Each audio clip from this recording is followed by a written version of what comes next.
அருட்கருணையாக வந்து என்னை அன்பினால் தாங்கி செல்வராமாயணம் என்னும் புதிய ராமாயண காவியம் புனைவதற்குரிய இலக்கண பாக்களையும் தந்து என்னை தொடர்ந்து ஆதரித்து வரும் இறைவன் ராமனை வணங்கி அந்த ராமனுக்கு எனது நன்றியை சொல்லுகிறேன்.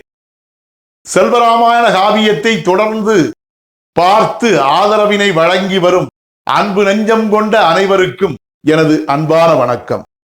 கடந்த பகுதிகளில் செல்வராமாயண காவியத்தின் 278வது பாடல் மற்றும் அதன் விளக்கம் ஆகியவற்றை பார்த்தோம். அதன் தொடர்ச்சியாக இந்த பகுதியில் 279வது பாடல் மற்றும் அதன் விளக்கம் ஆகியவற்றை பார்ப்போம். செல்வராமாயணம் அயோத்தி பருவம், பட்டம் சூட்டு விழா காலம். தனது குடிமக்கள் கொண்ட மகிழ்ச்சியினால் மன்னன் தயரதனும் அளவில்லாத மகிழ்ச்சியை அடைதல். பாடல் எண் 279. தாங்காத இன்பம் அங்கே தரையெங்கும் கொள்ளை கொண்டே ஓங்கிய நல் ஒலி மக்கள் உள்ள மலர் துள்ள வந்தே தேங்கியதே பேரன்பின் திரளும் ஒலி வெள்ளம் என்றே ஆங்கந்த வெள்ளமதில் அவன் மகிழ்ந்தான் வள்ளம் என்றே. இதுவே அந்த 279வது பாடல். இந்த பாடலுக்கான விளக்கத்தை காண்போம். தாங்காத இன்பம் அங்கே தரையெங்கும் கொள்ளை கொண்டே என்ற முதல் வரிக்கான விளக்கம், ராமனே மன்னனாக முடிசூட்டப்படுவான் என்று தயரத மன்னன் உரைத்த வார்த்தையை கேட்டவுடனேயே தாம் உற்ற இன்ப வெளிப்பாட்டினை அங்கிருந்த எல்லா உயிர்களும் வெளிப்படுத்தின.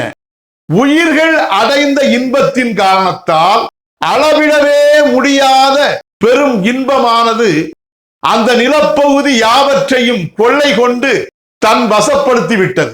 இன்பமானது நிலம் முழுவதையும் கொள்ளை கொண்ட காரணத்தால் தரையானது எங்குமே காணப்படவில்லை. தரைப்பகுதி முழுவதையுமே இன்பமே கொள்ளை கொண்ட காரணத்தால் எங்கெங்கும் இன்பமே காட்சியளித்தது.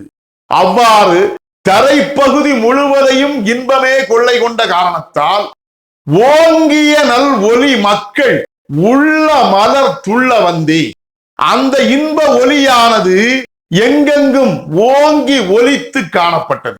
அவ்வொலியே மக்களது உள்ளம் என்னும் தடாகத்தில் பூத்திருக்கும் தாமரை என்னும் இதய தடாக மலரும் மகிழ்ச்சியின் பெருக்கத்தால் எழும் மகிழ்ச்சி அலைகளில் துள்ளி மகிழும்படியாக வந்து தேங்கியதே பேரன்பின் திரளும் ஒலி வெள்ளம் என்றே.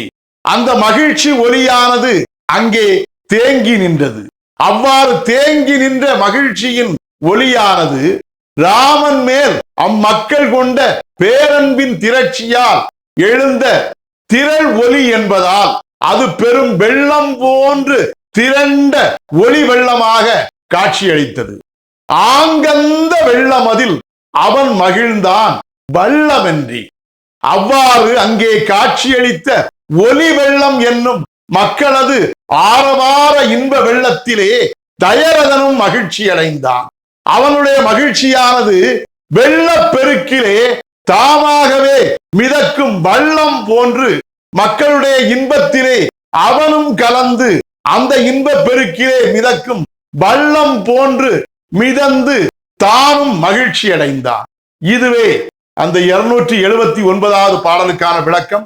செல்வராமாயணத்தின் 280வது பாடல் மற்றும் அதன் விளக்கம் ஆகியவற்றை அடுத்த தொடரில் காண்போம். செல்வராமாயணத்துக்கு உங்கள் அன்பையும் ஆதரவையும் தொடர்ந்து தருமாறு அன்போடு கேட்டுக்கொள்கிறேன்.